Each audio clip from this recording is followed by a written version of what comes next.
Hi, my name is Dr. Garrett Bramall. I'm a naturopathic physician here with a big clinical focus in pain and sports medicine, working out of the beautiful Vancouver, BC.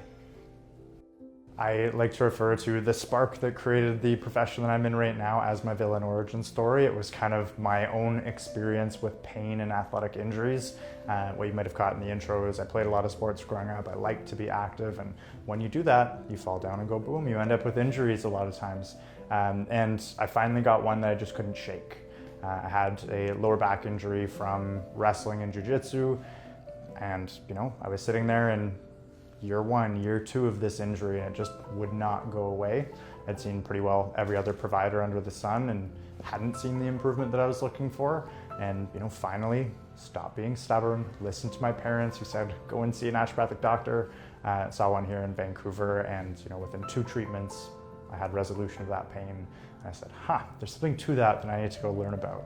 And that was really the big spark that pushed me into the profession, as opposed to where I thought I was going to go into, which was first responding or paramedicine, which I kind of had in mind before that. So that's my villain origin story, or what kind of got me excited to go into a field that's not often explored of naturopathic medicine, and the niche of pain and sports medicine that I kind of settled in on today.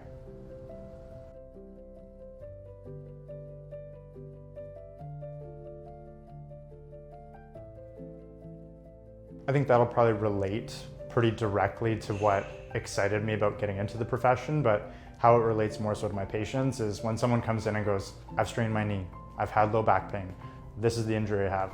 I can directly relate to that, because whether or not I've had every one of those injuries, I've come pretty darn close. I was pretty rough and tough growing up, playing a lot of sports, and so I've had sprained ankles, I've injured my knee, I've injured my back, and I've done all the therapies that I use with patients to try and get them better.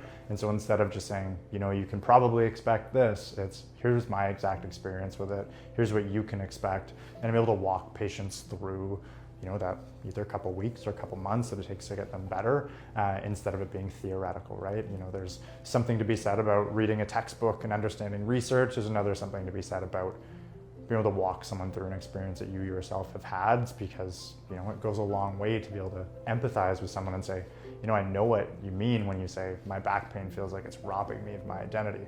Like, yeah, I know that. I know exactly how you feel, and here's how we combat that together. And so it's a big tool as far as connecting with patients, as far as walking them through the process, so that they don't just feel like they're talking to a robot who's learned to treat their conditions, or talking to someone who's been through it themselves.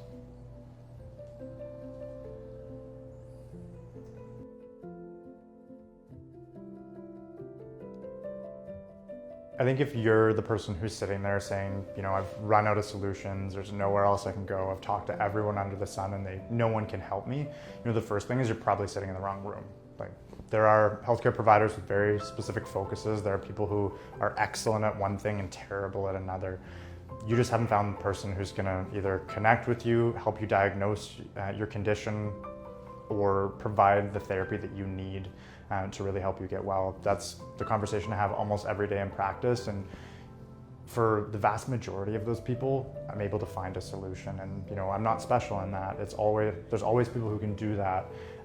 But if you're at the point where there's no solution, no one can help me, it's probably more that you haven't found the right person, you haven't had the right diagnosis, or been offered the right therapy to help you walk through that. And if all else fails, the habits that you can employ every day will make a massive difference, because you might sit in my office for an hour, but you have 23 other hours in the day. And that's where a lot of the impact can go, right? Or comes from. And if you can put that emphasis on the 23 hours you have to control, and I put the emphasis on the one that I have with you, we can make big change together, as long as we find the right solutions for you.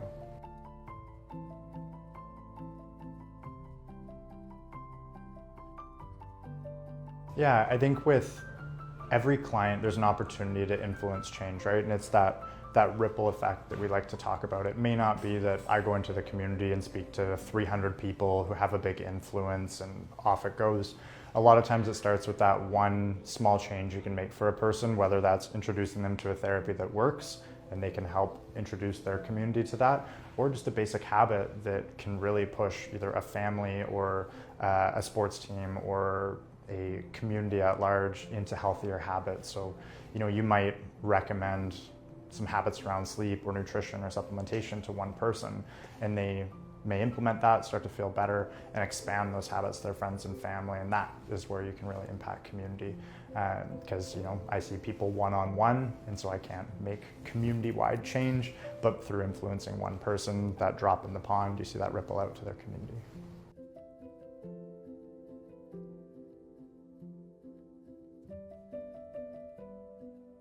A few things come to mind. I work with a lot of athletes and elderly patients. I joke I treat athletes and little old ladies, and the ones that often bring the most joy to me is the little old ladies who are sitting there going, I've been told I need a knee replacement, and I either am too old and may not make it off an operating table, or I've run out of solutions and can't get in to see the right person. And for me, I can offer them therapies that either help them skip a line or help them get a treatment they may not have otherwise been offered. And one comes to mind. Obviously I can't talk about patient specifics, but she was really struggling to keep up with her family, her grandkids, her dog that they'd just gotten. And we did an injection therapy for her arthritic knee, and she went from I can barely budget 2,000 or 3,000 steps a day, I can't keep up with the dog, I worry about trying to play with my grandkids, to we treat her once every 6 months now. And not only her but her husband say, I'm able to do way more around the house, I'm able to take my dog for a walk, I'm able to go out and hug my grandkids and not feel like I'm going to be the burden or the person who needs to stay behind in the car. And that's not an isolated story, but it's those moments where you're able to make that change for someone and see how that impacts them, that really fills my cup and makes me excited about coming into work every day to do what I do.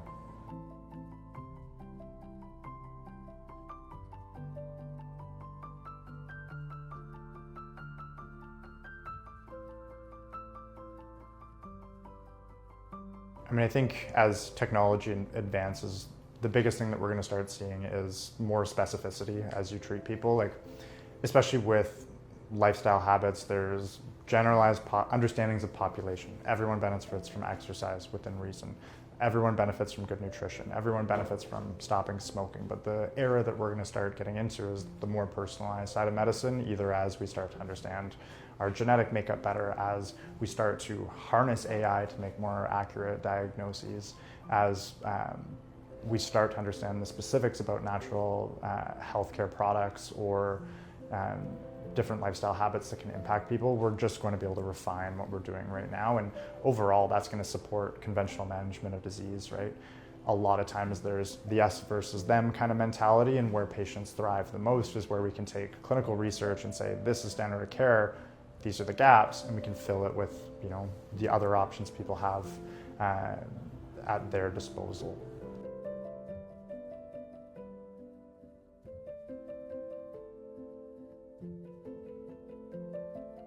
I think empowerment when it comes to someone's health is important, because where a lot of people get lost is thinking that they can't do anything to improve their condition.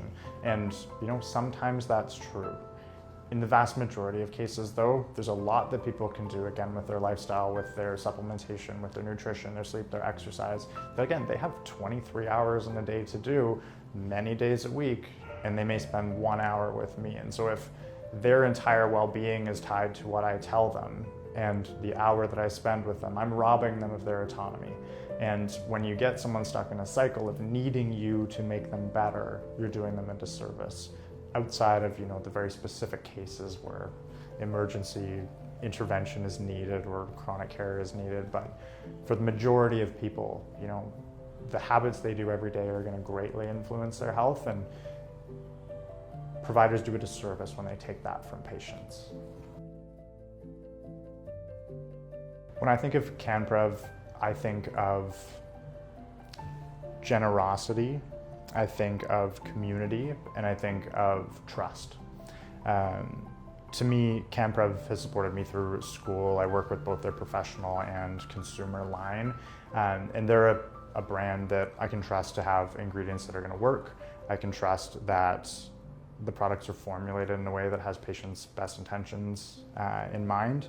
And they're formulated by people who understand the industry and not just someone looking to make a profit. And in doing that, they support their ambassadors, they support their athletes, and they support their providers in any way that they can. And I can appreciate a company that goes that extra mile to make sure that doctors, patients, and ambassadors are well supported and can have that freedom to work with a company that they trust.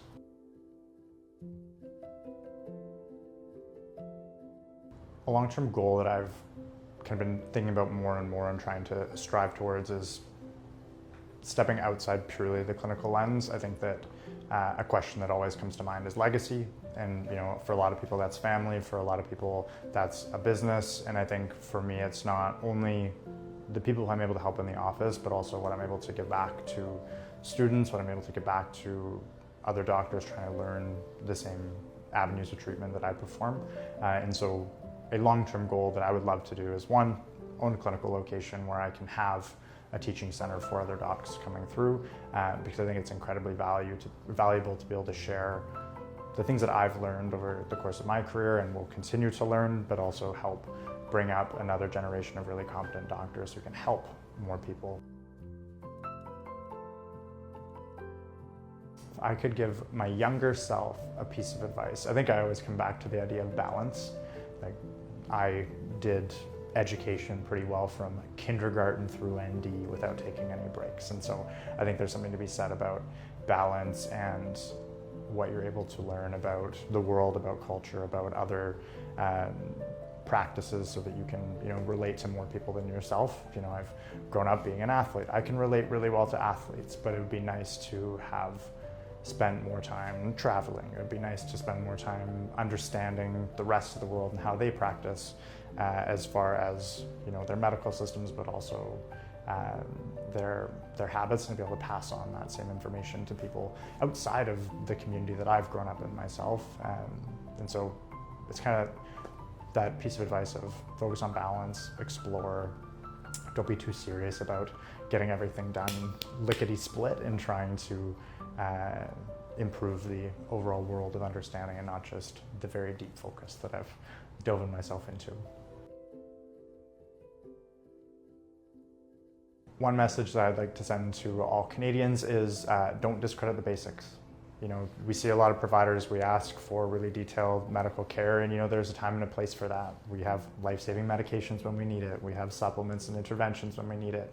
But where a lot of people miss, and the course I wish I could deliver to people is, here's the 5 things that everyone should do before they pay me money. And that is focus on your sleep.